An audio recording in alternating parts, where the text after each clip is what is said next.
I was like, that's insane that a masked gang steals 100K of Pokemon cards in the latest in a string of robberies. Listen, as bad as these people on screen here, as bad as Jesse James and Meowth are in the show, they are never the types of people to steal 100K worth of Pokemon cards or Pokemon in general. So let's get into it.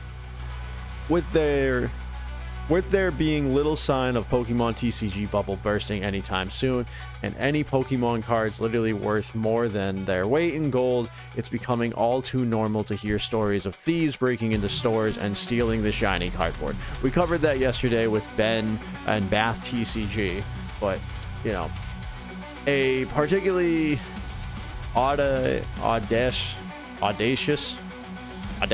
example happened in California this weekend, where around 100K worth of cards were stolen by a masked gang in a matter of minutes. A gang who could well be responsible for a number of similar crimes. Whoa. As reported by the local LA station KTLA5, a group of burglars were filmed on CCTV breaking into Burbank card shop and making off with the armfuls of Pokemon cards. This implication from the store owner, is it Kiet Nguyen,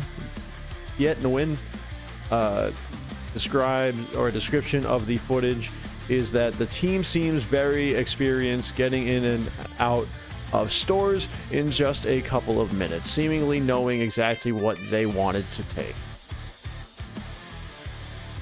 They tip over and smash a glass display case to grab its content. You know, moments later, they're seen carrying 3 large bags filled with stolen goods to an awaiting getaway car. The vast majority, they were targeting Pokemon cards. They inadvertently took some lock boxes from the back that also had sports cards.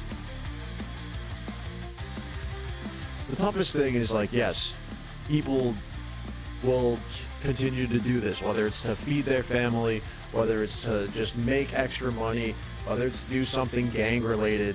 They're going to continue to steal it because Pokemon cards are a different market.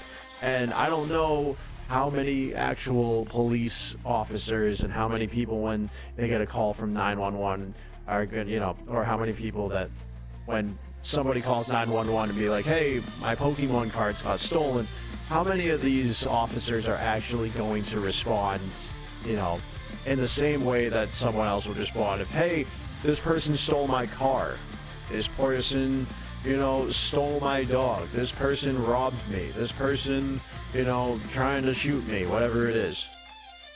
I don't know if the police are actually going to care. So people might get away with cards, and, you know, obviously this is what insurance is for. So if you have insurance as a store and this stuff happens, you know, the insurance can help you out and give you some of that money.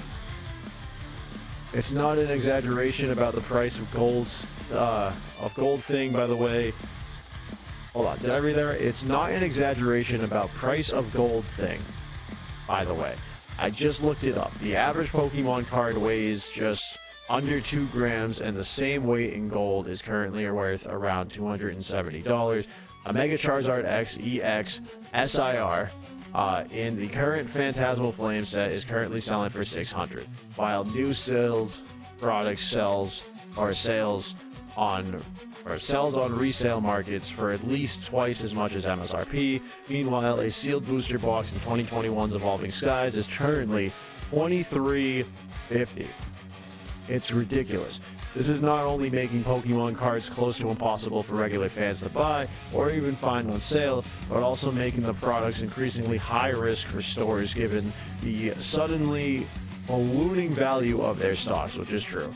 You know, Wynn had thought this his Burbank store to be well protected in a safe area, saying that he believed with his multiple layers of security, the deterrents were good enough. Sadly, not.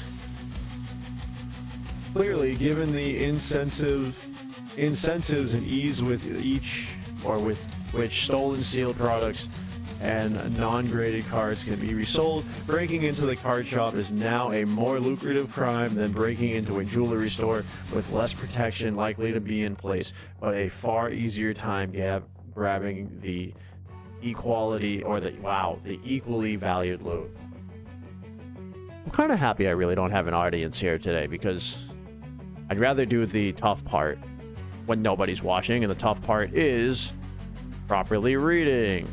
But yeah, mass gang steals 100k of Pokemon cards in the latest string of robberies. Who knows? Who knows if they're ever gonna get caught?